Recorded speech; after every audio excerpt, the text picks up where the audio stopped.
Welcome back to my channel Indian reaction में। और आज एक खान सर की नई वीडियो आई है, OIC countries and India refuse OIC countries proposal. तो एक खान सर की वीडियो नई आई है, तो आज मैं उस पर रिएक्ट करने जा रहा हूँ। और ये फर्स्ट पार्ट होगा उसका और इसका, और दूसरा मैं पार्ट जल्दी लाऊँगा। तो अब खान सर की तो वीडियो आपको बताइए बहुत इन्फॉर्मेटिव होती है और बहुत कॉमेडी भी होती है उनकी वीडियोस में। तो अब मैं वीडियो रिएक्ट करने जा रहा हूँ, तो चलिए शुरू करें। जय हिंद। देखिए, भारत सरकार ने अभी इस्लामिक ऑर्गेनाइजेशन के जो कंट्री है 57 देश, उनके प्रस्ताव को ठुकरा दिया है। और वो लोग जो कश्मीर को लेके जो प्रस्ताव दिए थे उसके बारे में समझते हैं और क्यों ठुकरा दिया गया और इन लोग की चाल क्या है, समझिए। देखिए, हम लोग ने जब 2019 में 370 को हटाया था तो कश्मीर में वायलेंस भड़क न जाए, वहाँ के लोकल नेता बवाल न मचा दे, इसलिए वहाँ बहुत सारे रिस्ट्रिक्शंस लगा दिए गए। वहाँ कर्फ्यू लगा दिया गया, इंटरनेट सर्विसेज को काट दिया गया, बहुत सारा, क्योंकि देश के लिए ज़रूरी था।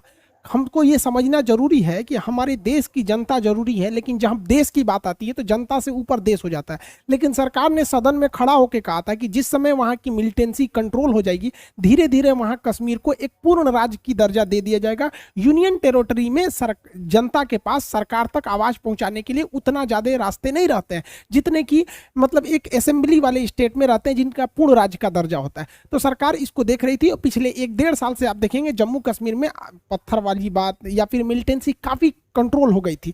इसको देखते हुए हालांकि वहां काफी स्ट्रिक्ट रूल्स लगाए गए थे, वहां इंटरनेट बैन था, लगभग 100 दिन से ज्यादा वहां पे इंटरनेट को बैन किया गया था। तो ये देश के लिए जरूरी थी। भाई देखो, हमारे लिए, हम समझते हैं कि आप लोग को तकलीफ हुई है, लेकिन देश के लिए थोड़ा जरूरी था। 100 दिन इंटरनेट के लिए अब भरपाई हो जाएगा, भाई फिर से इंटरनेट आ जाएगी। लेकिन बात समझिए, पूरी गेम प्लान समझिए।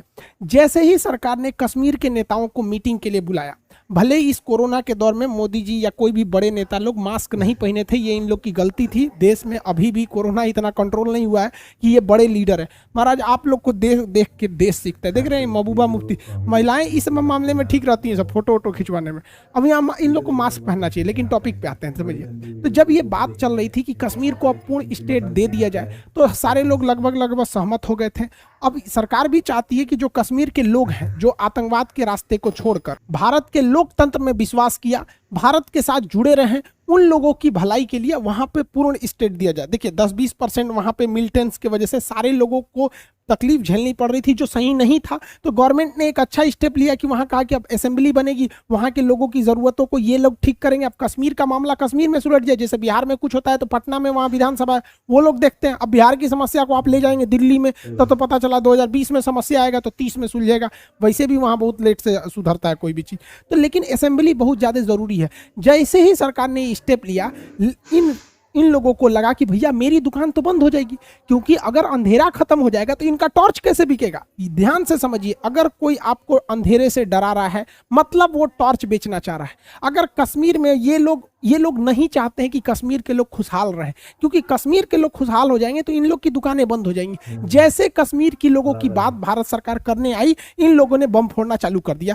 कश्मीर में वापस खुशहाली आने वाली थी तो कश्मीर के जम्मू एयरबेस पे इन लोगों ने एक चाइना में जो शादी ब्याह में जो घूमता है ना ड्रोन, इससे बम फोड़ दिया। हालांकि 2 सैनिक इंजर्ड हुए थे, बहुत ज्यादा क्षति नहीं हुआ था, लेकिन भारत के लिए सिक्योरिटी कंसर्न था। लेकिन इस हमले की वजह से कश्मीर के लोगों को जो उनका हक मिलने जा रहा था वो एटलीस्ट 6 महीना डिले हो गया। अब वहां के लोगों को लगता है कि ऐसा कि अब वो लोग आतंकवादियों को भर्ती करेंगे कि देखो कश्मीर में क्या हो रहा है। लेकिन वो जानबूझ के चाहते हैं कि कश्मीर में अशांति रहे ताकि उन लोग का दबदबा रहे। कश्मीर मुद्दा को लेकर ये जो है बकलोलवा चल गया organisation of Islamic countries, OIC के पास। इसकी स्थापना 1969 को हुई थी। ये लोग इजराइल को कंट्रोल करने के लिए 57 देशों ने मिलकर अपना एक संगठन बनाया था, लेकिन ये लोग अकेले इजराइल को वो अकेला है, कंट्रोल नहीं कर पाए।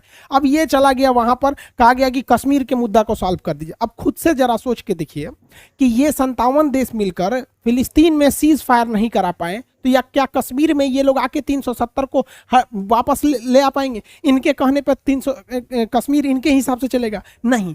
ये अपने यहाँ केवल वोट की राजनीति करते हैं, इनके यहाँ दूसरा कोई मुद्दा नहीं चलता है। अब इस्लामिक ऑर्गेनाइजेशन के जितने देश हैं वो इसका मुख्यालय मक्का में ये सऊदी अरब है। तो सऊदी अरब में इनका इन्फ्लुएंस थोड़ा सा ज़्यादा है, तो इनको खुश करने के लिए इन लोगों ने एक स्टेटमेंट जारी कर दिया कि ये भारत पाकिस्तान के रिश्तों के बीच में मध्यस्थता करेंगे और कश्मीर कश्मीर के मुद्दों को सॉल्व करेंगे। मुसलमानों की इनको ज़्यादा चिंता होती है, इन लोग को बहुत ज़्यादा, अभी बताते हैं इनको कितना चिंता हो रही है। अब जरा ध्यान से समझिए।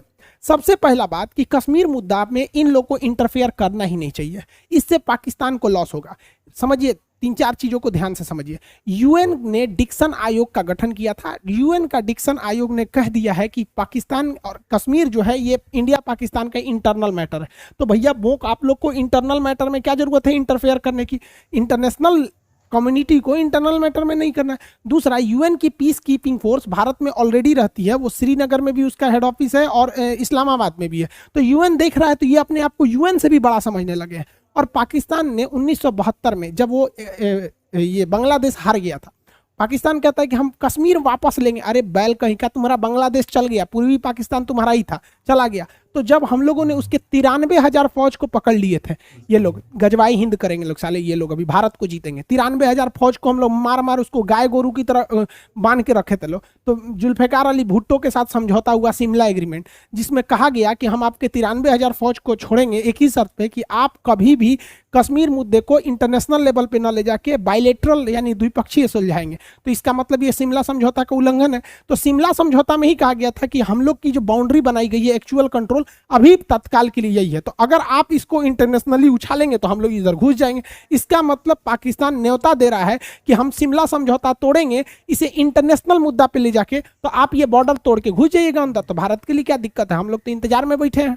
भारतीय विदेश मंत्रालय ने भी इसका जवाब दिया है, कहा है कि OIC यानी इस्लामिक ऑर्गेनाइजेशन के जो कंट्री है, ये दुनिया की सेकेंड लार्जेस्ट मतलब एक ये ऑर्गेनाइजेशन है, यूएनओ के बाद ये बहुत बड़ा ऑर्गेनाइजेशन है। इसे सोच समझ के अपने वक्तव्य को देना चाहिए। ये पाकिस्तान की इन्फ्लुएंस में आकर एक बायस्ड डिसीजन लिया है और एंटी इंडिया प्रोपोगेंडा का शिकार हो गया है।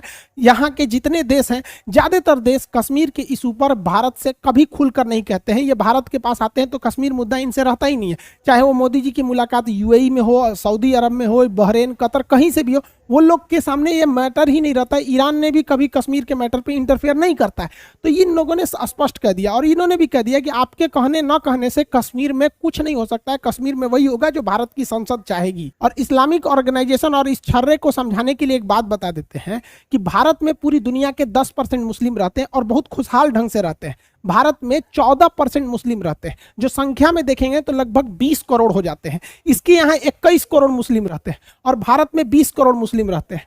हद बेवकूफ़ी देखिए, दुनिया का ऐसा कोई पागल देश नहीं होगा जो अपने देश की जनसंख्या के बराबर किसी दूसरे देश की जनसंख्या का बोझ ले कि हम भी इनका ख्याल रखेंगे। तुम क्या ख्याल रखोगे रे बैल कहीं का?